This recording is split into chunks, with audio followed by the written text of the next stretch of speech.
Brandy with Eternal Harvest Home Decor, and I have had a Christmas tree box for a few years, but it was not collapsible. I couldn't store it away. In fact, it's right here.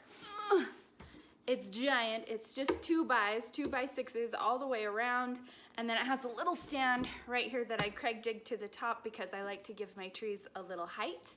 And it was just too big to keep storing every single year.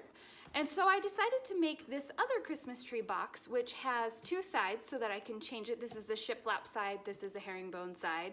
So I can kind of change the design up a little bit each year if I want to. And it completely collapses down and folds up to be stored away for the rest of the year. So that was my goal. It was a little tricky for me. It seems simple, but finding the right hardware was kind of difficult. So I'm going to show you how I did it in this next video. Stick around.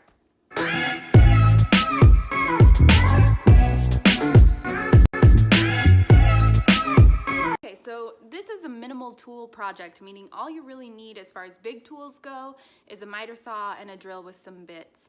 Then there is some hardware that you'll need to purchase at your local hardware store, and then the material, the lumber material. So I'll drop all that in the description below, and maybe have an idea of what you want your box design to look like on the outside as you go through this project and you're getting ready. That will help you determine what other materials you might need to purchase when you go get everything else. So, all right, stick around and we'll get started.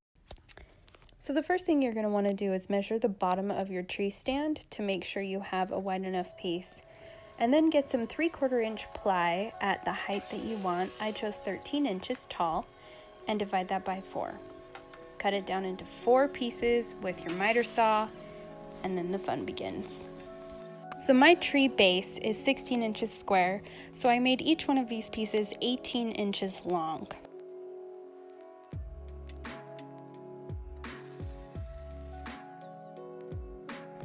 I only have a 10-inch miter saw, so it doesn't quite slide out long enough, so I need to flip the board over in the middle of the cut to get it all the way through.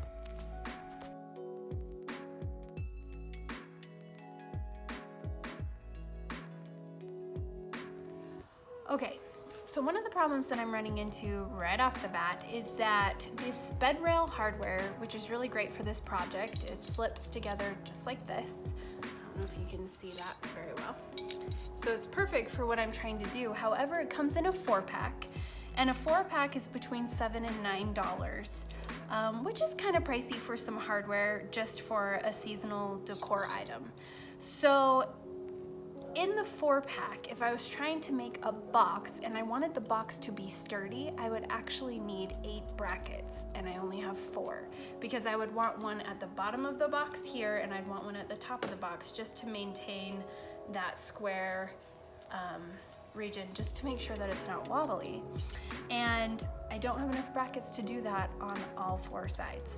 So now what I'm thinking is I may attach some of these regular 2-inch hinges to one side and the bed rails to the other. By attaching these hinges, it will allow the 2 sides to collapse and fold up in order to store away, which was the whole goal of this entire project. I wanted a Christmas tree box that I could fold up at the end of the season and store away. So I attached 2 hinges on one side and 2 bed rail brackets on the other side.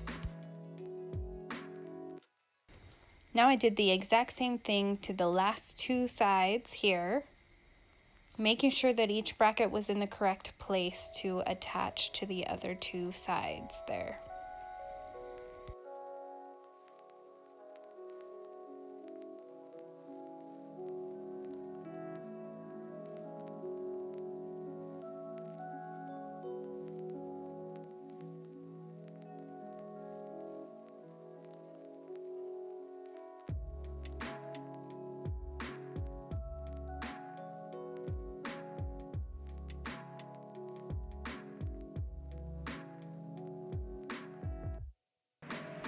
I did have to make sure that each bed rail bracket was facing the same direction as all 4.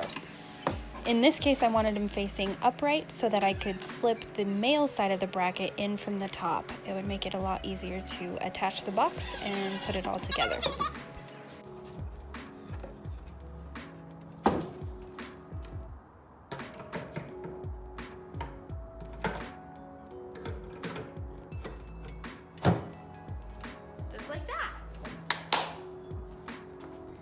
and I successfully made a box. It does come apart and fold up though, which was the goal. Now I really wanted to add height to my Christmas tree. It's only a 6.5-foot tree, so I wanted to add a shelf. I took my speed square here and marked a line 4 inches down from the top, all the way across, on both sides. This is where I will attach my 1x2, which will hold the cross pieces for the shelf. Now what I quickly realized is that once the 1x2 is in place, it no longer makes this piece of the box collapsible. The 1x2 gets in the way. So I needed to find a way to be able to remove the 1x2 and attach it when it was time to set it up. I found these 1/4-inch brass threaded inserts at Lowe's, which will allow a bolt to slip in, and it will also be flush against the wood. These bolts are the bolts that I found. They're 1 1/4 inch to go through the 3/4 inch piece of 1x2 and then into the 3/4 ply.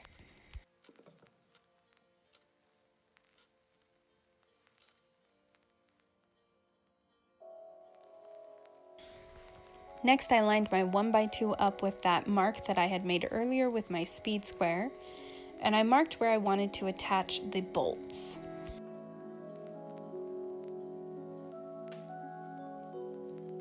Next, you want to make sure you have a drill bit that's the same size as your threaded inserts. I went ahead and made the holes in my 1x2 first, and then marked it on the 3/4 inch ply. Then I found my set of Ryobi Forstner bits and found the one that matched the same size as the threaded inserts. And then I took some blue tape to mark how deep I needed to drill.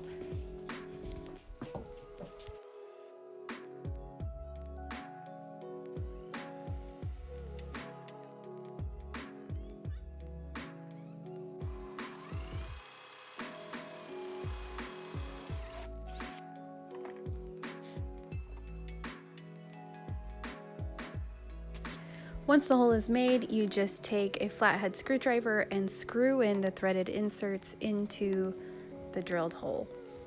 They should be flush.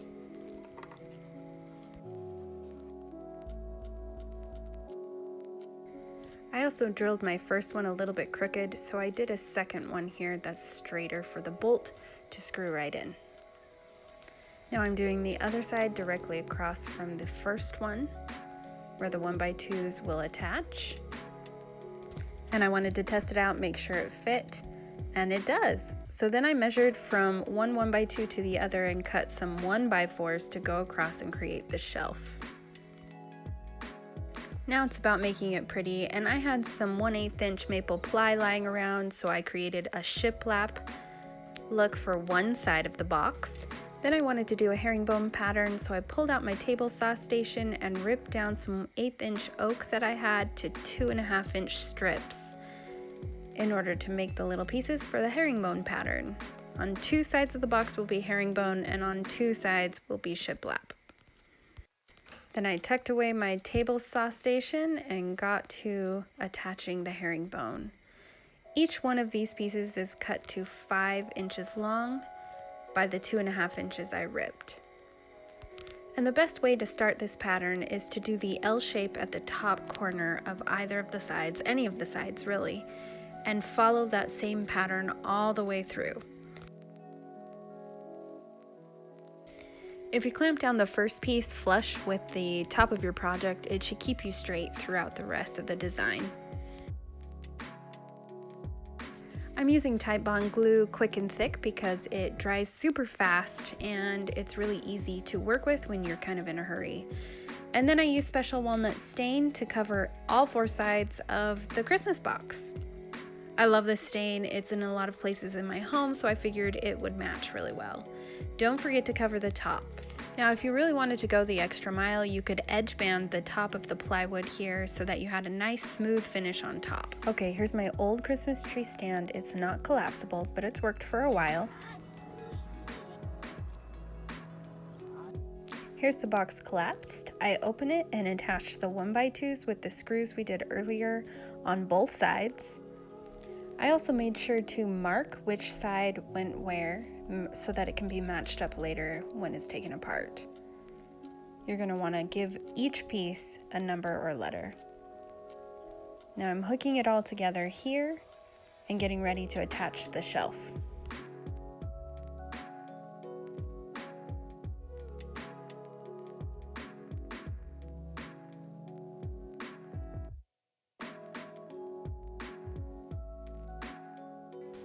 And that's it, it's all done.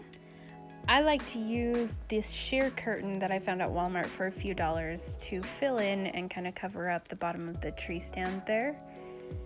But it's all finished and collapsible for the end of the season. And right now it gives my tree an extra foot in height, which is so nice. And that's it. Thanks so much for watching, you guys. I'll make sure and attach all the links below to everything that I used in this video. And if you have questions, drop them in the comment area. I'll make sure and get back to you as soon as possible. You can always find me on my website, on Instagram, TikTok at Eternal Harvest Home Decor. Thanks so much for watching and have a very Merry Christmas.